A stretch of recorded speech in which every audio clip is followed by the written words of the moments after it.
Hello, নমস্কার। অঙ্কিতানি cooking with blog আপনাদের সবাইকে স্বাগতম। আশা করি সবাই ভালো আছেন। তো আজকে আমি রান্না করব ঢ্যাঁড়স দিয়ে চিংড়ি মাছ।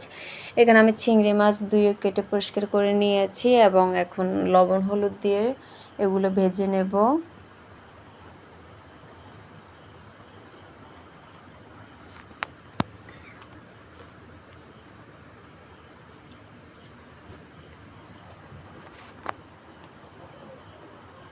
আমি এখানে ঢ্যাঁড়স ছোট ছোট করে কেটে নিয়েছি এখানে পেঁয়াজ কুচি এবং কয়েকটি কাঁচা লঙ্কা চেরা। আমার মাছগুলো ভাজা হয়ে গেছে, এখন আমি তুলে নিচ্ছি। ওই তেলে এখন পেঁয়াজ কুচি দিয়ে দিব। পেঁয়াজ কুচি বাদামি হয়ে এলে এখন দিয়ে দেব কেটে রাখা ঢ্যাঁড়সগুলো।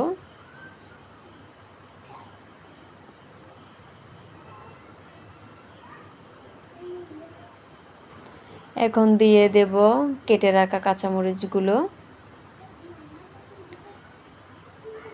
তারপরে পরিমাণ মতন লবণ এবং হলুদ, সামান্য পরিমাণ মরিচের গুঁড়া দিয়ে ভালো করে কষিয়ে নেব।